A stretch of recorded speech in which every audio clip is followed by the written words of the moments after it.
साथियों, ये जो बंजारा आरक्षण का मुद्दा पूरे महाराष्ट्र में ज्वलंत मुद्दा बन गया है, इस पर बंजारा समाज के कुछ लोग मांग कर रहे हैं आरक्षण की, और उसका विरोध आदिवासी समाज में हो रहा है।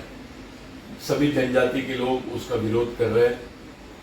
वास्तविकता में ये जो मुद्दा उठा है, ये हैदराबाद गैजेट को लेकर ये मुद्दा उठा है। हैदराबाद गैजेट ये एंथ्रोपोलॉजिकल रिपोर्ट नहीं है। इस आधार पे 1950 का कोई ऑर्डर तैयार नहीं हुआ, चाहे आंध्र प्रदेश का हो या महाराष्ट्र का हो, किस दोनों स्टेट्स का या तेलंगाना स्टेट्स का हो।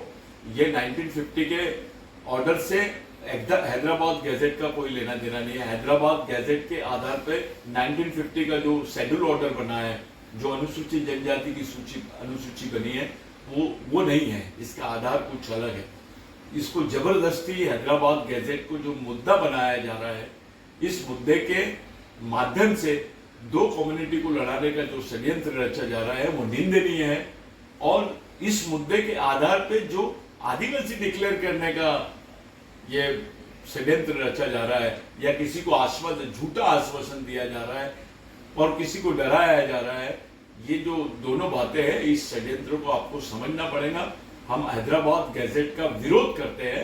वो गैजेट नॉन एंथ्रोपोलॉजिकल गैजेट है। उसके आधार पे 1950 का शेड्यूल ऑर्डर बना है, उसी आधार पे कोई आदिवासी को अनुसूचित जनजाति की सूची में नहीं डाला गया है। इसलिए उस गैजेट को इतना इंपॉर्टेंस देके आदिवासियों को अधिसूचित करने का जो षड्यंत्र रचने की या झूठा आश्वासन देने की जो बातें चल रही है, उस पर हम लोग बहुत गंभीरता से सोचना चाहिए। यह ऑर्डर नॉन एंथ्रोपोलॉजिकल है, गैर मानवीय मानवशास्त्रीय ऑर्डर है। इसका हम लोग निषेध करते हैं। इस आधार पर आप किसी भी कौम को आदिवासी या ये घोषित नहीं कर सकते हैं। दूसरी बात, ये वही गवर्नमेंट है जो ये बोलती है भारत में आदिवासी नहीं है।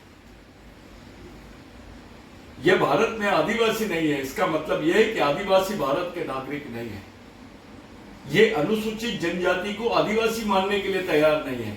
क्या ये जो लड़ने वाले लोग हैं, चाहे अनुसूचित जनजाति के अनुसूचित लोग होंगे, गोंड होगा, प्रधान होगा, आंध होगा, भील होगा, जो भी होगा, वो और बंजारा समाज के लोग इस बात का समर्थन करते हैं गवर्नमेंट का कि भारत में आदिवासी नहीं है।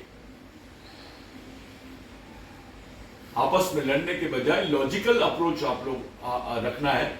लेकिन जो हैदराबाद गैजेट के आधार पर किसी को अनुसूचित जनजाति का है या नहीं है, ये डिक्लेयर करने की जो बात गवर्नमेंट कर रही है, ये इलीगल है, असंवैधानिक है। ये हमारा मुद्दा, मेन मुद्दा है। इस आधार पे आप किसी को अनुसूचित जनजाति का या आदिवासी घोषित नहीं कर सकते। मेरी तमाम साथियों से विनती है कि इस ऑर्डर का विरोध करो, इस गैजेट का और इस पॉलिसी का विरोध करना चाहिए। शासकीय पॉलिसी का हमने विरोध करना चाहिए। ये मराठा कम्युनिटी के बारे में इसलिए अप्लीकेबल है क्योंकि वो जाति व्यवस्था का हिस्सा है, आदिवासी जाति व्यवस्था का हिस्सा नहीं। जिस दिन मराठा कम्युनिटी के लोग वास्तविक इतिहास को समझकर बोलेंगे कि अब आदिवासियों के वंशज है, तब ये गैजेट उनको भी लागू नहीं होगा। मेरी आप लोगों से विनती है कि अपनी बाजू रखते वक्त, चाहे बंजारा हो या आदिवासी कौम के लोग हैं, लॉजिकल बातों को सामने रखो, क्योंकि आने वाली पीढ़ी आपसे कुछ पूछेगी।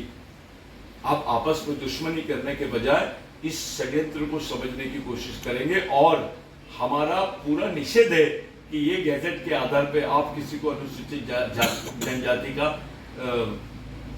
प्रमाण पत्र नहीं दे सकते। ये गैजेट ऑथराइज्ड गैजेट नहीं है।